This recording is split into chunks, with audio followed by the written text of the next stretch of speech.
Hello and welcome to Ninja Prep. This is Kapil Goyal, your educator and mentor for PG physics. एक और practice session जिसमें हम काफ़ी सारे क्वेश्चंस को डिस्कस करने वाले हैं। मिक्स्ड प्रैक्टिस सेशन होगा जो कि आजकल मैं ले भी रहा हूँ। और ये इतने सारे क्वेश्चन करने के बाद आई होप कि आपको अब थोड़ा बहुत कॉन्सेप्ट्स अच्छे से क्लियर हो गए होंगे। क्वेश्चंस अब आपको समझ में आ रहे होंगे कि कौन सा क्वेश्चन किस तरह से सॉल्व होना है। और सबसे ज़रूरी बात, मैं क्वेश्चन कराता हूं तो उसको देखने भर से तुम्हारा काम नहीं चलेगा जब तक तुम खुद उन्हें सॉल्व नहीं करोगे। तो मेक श्योर कि प्लीज सॉल्व दीज क्वेश्चंस, है ना। इन क्वेश्चंस को सॉल्व करो जो मैं आप लोगों को प्रैक्टिस करा रहा हूं। तो चलिए स्टार्ट करते हैं आज का सेशन। पहला जो क्वेश्चन है उसमें हमें बोला गया है, according to Bohr's quantization law the angular momentum of an electron is equals to. तो एंगुलर मोमेंटम को हम एमवीआर से लिखते हैं और बोहर्स क्वांटाइजेशन थ्योरी के अकॉर्डिंग हम इसको लिखते हैं एन एच कट। ये एन लिखा हुआ है भाई, एच नहीं है। मैं लिख देता हूँ, ये राइटिंग थोड़ी सी मेरी ऐसी है तो इसको मैं एन लिख देता हूँ, एन एन। तो ये हो जाएगा एन एच अपॉन 2 पाई। तो हमारे पास जो आंसर आ जाएगा कौन सा आ जाएगा, बी आ जाएगा। Next, for any physical system in which the coordinate are periodic function of time the quantum conditions are. तो यहाँ पर आपको यूज करना है बोहर सोमरफेल्ड क्वांटाइजेशन फॉर्मूला या रूल। तो बोहर्स सोमरफील्ड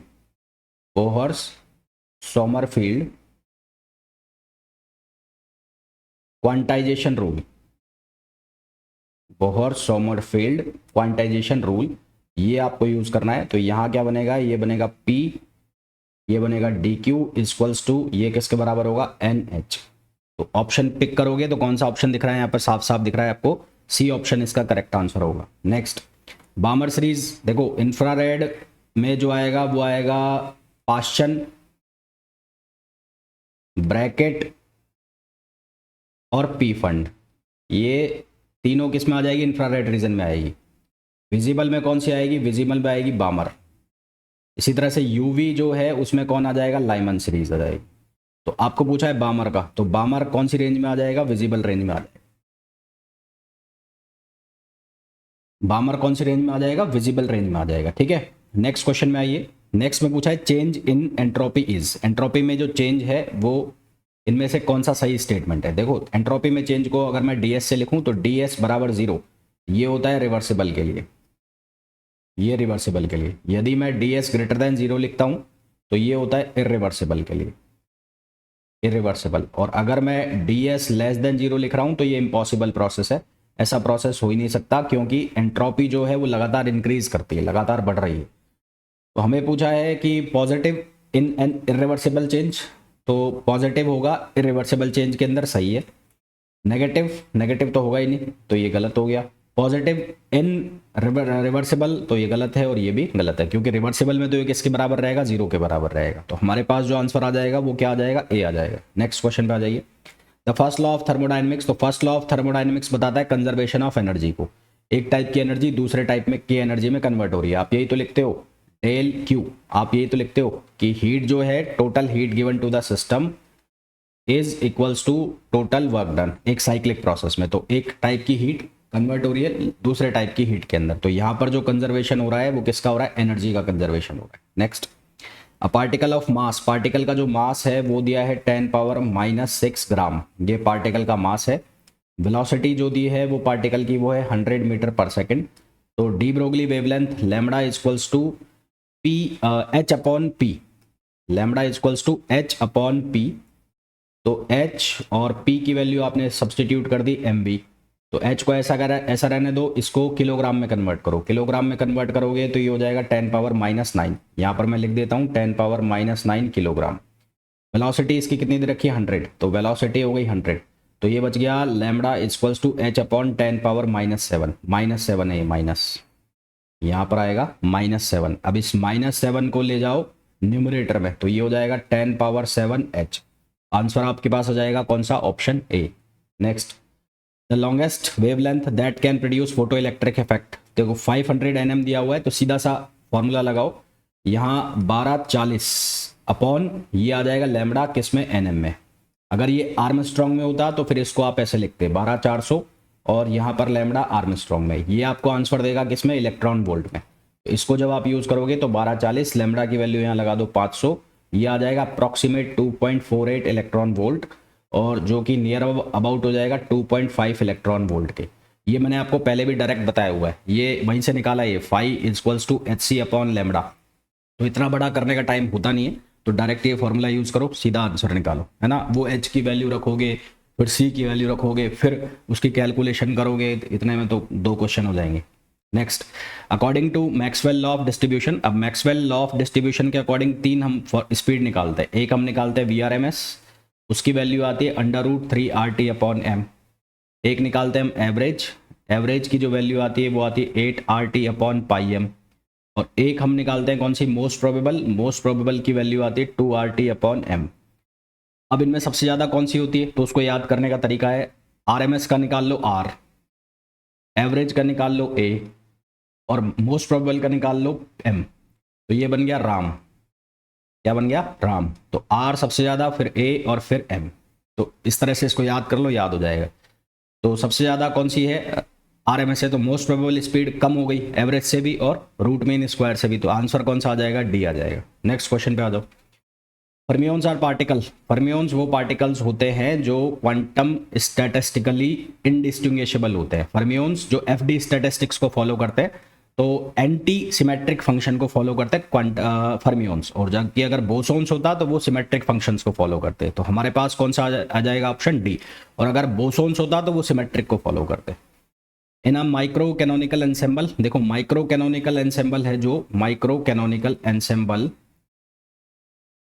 ये होता है आइसोलेटेड, और आइसोलेटेड है, साथ में यहाँ पर EVN को कांस्टेंट रखा जाता है। तो आइसोलेटेड सिस्टम ना तो हीट को एक्सचेंज करेगा और ना पार्टिकल को, तो neither heat, neither energy, nor particles, nor particles.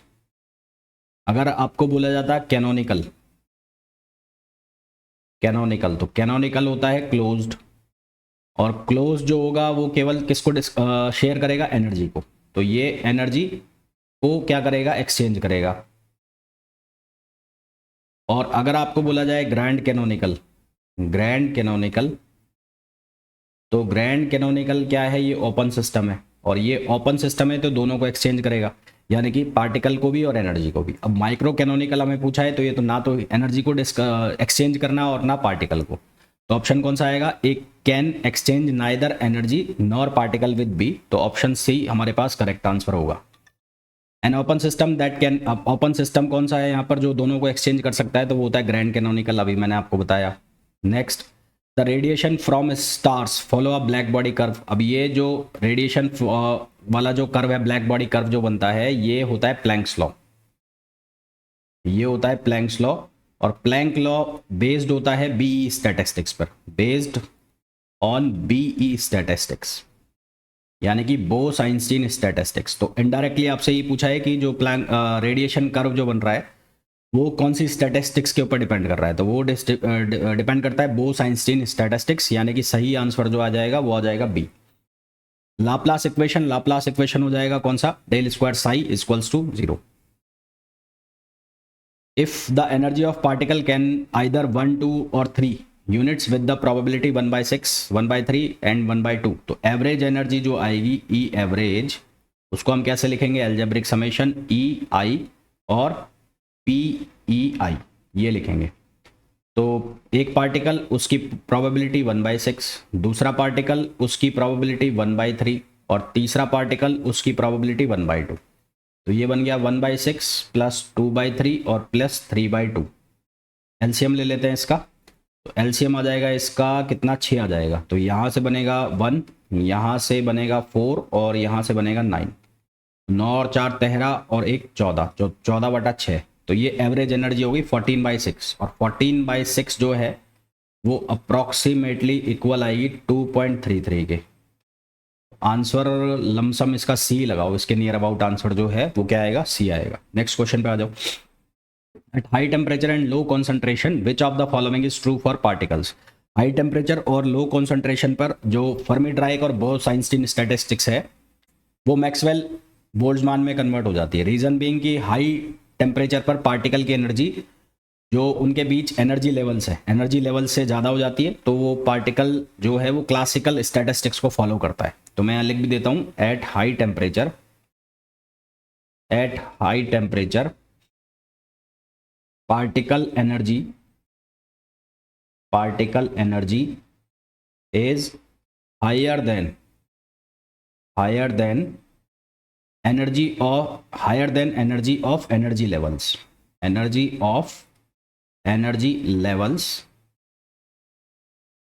hence it follows classical statistics। तो ये जो फर्मी-ड्राइक और बोस-आइंस्टीन है ये कन्वर्ट हो जाता है किसमें, मैक्सवेल बोल्ट्जमान में। नेक्स्ट पे आ जाओ। फॉर एंगुलर देखो एल स्क्वायर और एल जेड बराबर होता है 0 के, तो ये गलत हो गया, ये गलत हो गया।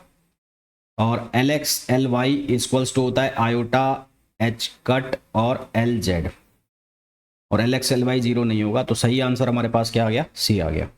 नेक्स्ट क्वेश्चन पे आओ। For a wave function of the form, इसका डबल डिफरेंशिएशन करना है, तो डबल डिफरेंशिएशन इसका करोगे d2x अपॉन dxt करोगे, dx2 a साइन के एक्स का, तो ये बनेगा माइनस ए, क्योंकि पहले बनेगा कॉस फिर बनेगा साइन, तो कॉस का डिफरेंशिएशन माइनस देगा, तो माइनस ए के स्क्वायर साइन के एक्स ये बनेगा।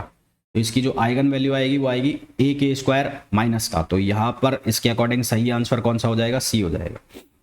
नहीं फंक्शन तो इसमें चला जाएगा ना, एक मिनट, तो इसको अलग करके लिख लो, तो ये हो जाएगा के स्क्वायर माइनस का, और ये हो जाएगा ए साइन के एक्स, तो आइगन वैल्यू जो है ये हो जाएगी माइनस के स्क्वायर, तो आंसर जो हमारे पास है वो कौन सा आएगा, वो आएगा ए माइनस के स्क्वायर, है ना, ये इसकी आइगन वैल्यू हो जाएगी, है ना। हो सकता है ऑप्शन में यहाँ पर माइनस ए के स्क्वायर लिखा होता है और आप भी एक बार मेरी तरह इसको करेक्ट कर देते हैं, ऐसी सिली मिस्टेक से नहीं करनी है, फंक्शन बनाना है हमें वापस से। तो फंक्शन जो ऑपरेटर जब हम अप्लाई करते हैं, तो ऑपरेटर लेट सपोज ए ऑपरेटर है और इसको मैं साई एक्स पे अप्लाई कर रहा हूँ, तो यहाँ पर यही बनना चाहिए ए साई ए, तो ये जो ए है ये आइगन वैल्यू कहलाती है, तो यहाँ पर जो ए बना है स्मॉल ए, ये बना है माइनस के स्क्वायर, तो हमारे पास जो आंसर आएगा माइनस के स्क्वायर आएगा। नेक्स्ट क्वेश्चन पे आ जाओ।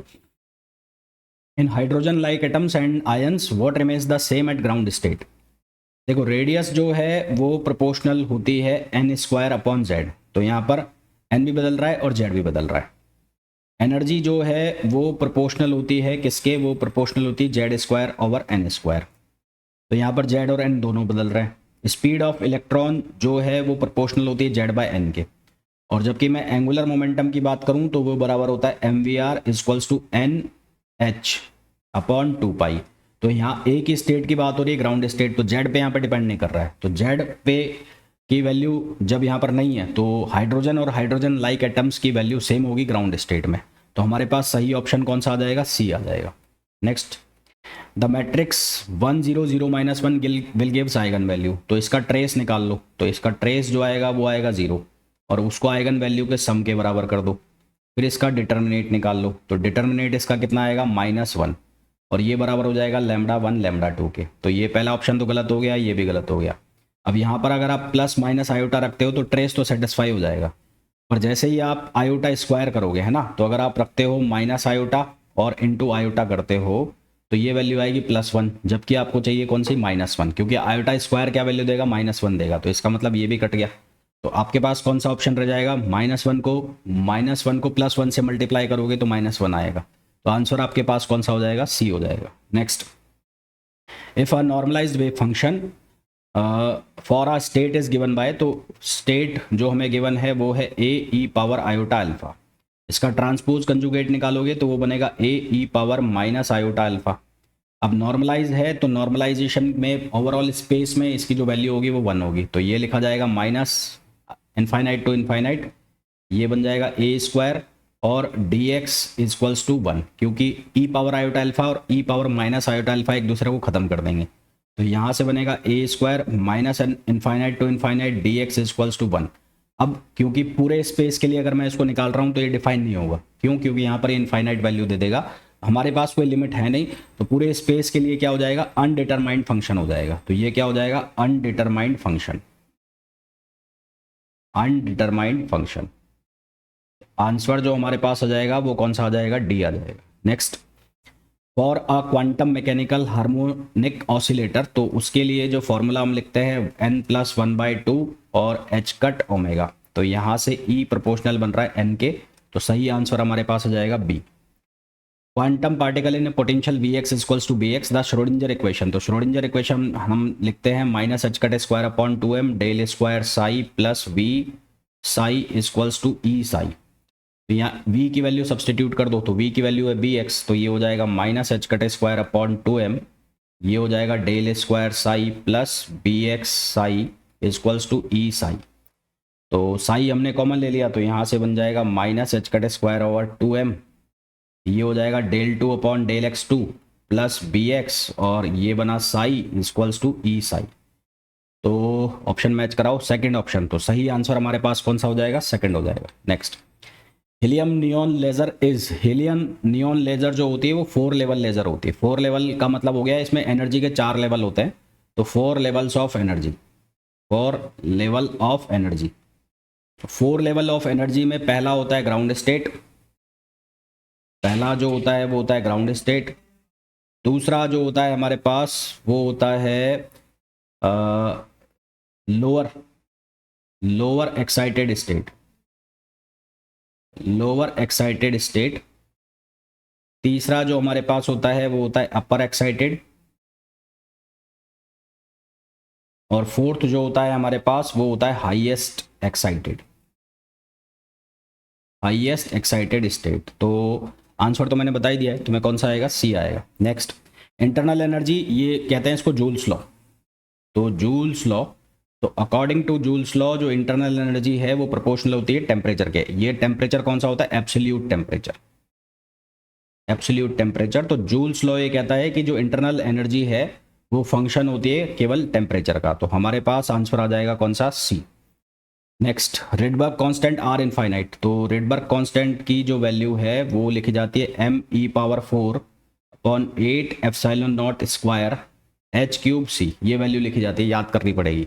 तो आंसर हमारे पास कौन सा आ जाएगा, ए आ जाएगा। तो होपफुली जितने भी क्वेश्चंस मैंने आपको बताए हैं बहुत अच्छे से समझ आ गए होंगे, फिर भी कोई डाउट है तो आप पूछ सकते हैं। मिलते हैं नेक्स्ट वीडियो में, till then thank you, bye bye.